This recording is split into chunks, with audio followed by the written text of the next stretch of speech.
Sorotan lainnya, saudara, orang tua Sultan Rifat Al-Fatih, remaja yang terjerat kabel di jalan hingga tak bisa bicara, mendatangi Polda Metro Jaya.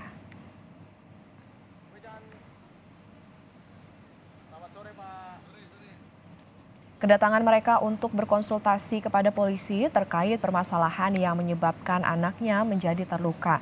Orang tua Sultan Rifat Al-Fatih juga mengatakan pihak perusahaan pemilik kabel sempat mendatangi dirinya beberapa hari lalu dan menawarkan sejumlah uang kepadanya.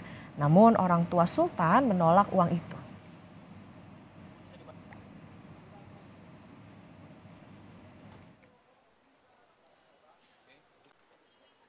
Kami akan konsultasi dulu, karena terus terang masalah ini adalah masalah yang kami sendiri juga tidak harapkan.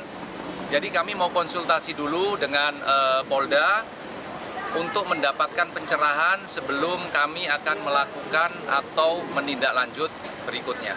Ini kita baru duduk bersama, minta saran dokter ahli. Ini bukan soal uang, rekan-rekan. Saya butuh uang, betul. Tapi sekali lagi ini bukan soal uang. Ini soal keadilan yang fair. Jangan sampai saya dianggap merampok ataupun memeras beliau-beliau. Tidak, saya orang kecil. Tapi saya juga tidak ingin beliau datang dengan menghina saya dengan uang sejumlah itu. Sedih dan sakit hati saya. Inilah lokasi di mana Sultan Rifat terjerat kabel optik yang menjuntai di jalanan. Lokasinya tepat di kawasan Jalan Pangeran Antasari, Jakarta Selatan. Kejadian ini terjadi pada tanggal 5 Januari 2023 lalu dan mengakibatkan bagian leher Sultan Rifat Al-Fatih mengalami luka serius.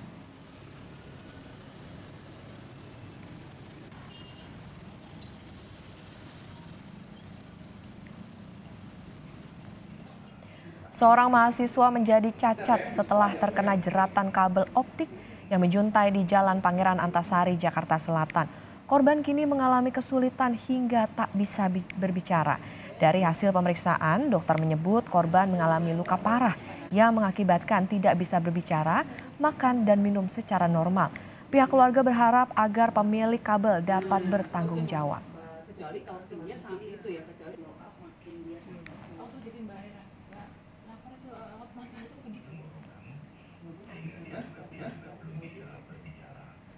Saudara, seorang mahasiswa menderita cedera parah akibat terjerat kabel fiber optik saat melintas di jalan.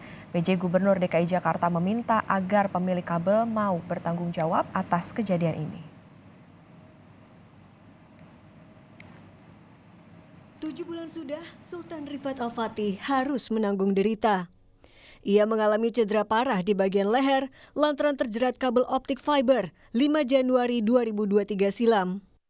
Saat itu, ia dan teman-teman yang hendak menuju ke arah Blok M melewati Jalan Antasari, Jakarta Selatan. Lalu lintas terhambat karena adanya kabel menjuntai di jalan.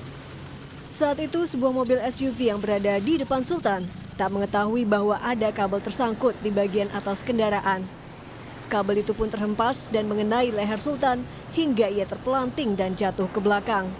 Warga yang mencoba menolong menemukan kondisi leher Sultan terluka parah. Ayah Sultan pun berupaya meminta tanggung jawab dari pihak pemilik kabel. Namun, belum ada itikat baik yang diberikan. Saya salah satunya diantaranya adalah pemilik kabel fiber optik ini juga ikut bertanggung jawab karena memang mereka juga sudah berjanji kepada kami saat datang ke rumah tanggal 6 Juni, sudah datang, sudah mengakui, sudah berjanji akan bertanggung jawab untuk menyelesaikan masalah ini. Tapi ya sekali lagi, sampai saat ini mereka belum merealisasikan, bahkan terkesan menutup diri. Selain itu, pejabat Gubernur DKI Jakarta meminta pemilik kabel untuk bertanggung jawab. Korban ini saya minta pemilik kabel dia harus bertanggung jawab. Dan ini akan dievaluasi oleh warga dan penanam modal. Akibat kecelakaan, Sultan mengalami berbagai dampak kesehatan. Ia tak bisa makan dan minum secara normal, dan ia pun tak bisa berbicara. Dan hari ini, orang tua Sultan akhirnya mendatangi Mapolda Metro Jaya untuk berkonsultasi dengan pihak kepolisian. Mereka berharap ada kejelasan serta keadilan atas peristiwa yang menimpa sang anak. Tim Liputan, Kompas TV.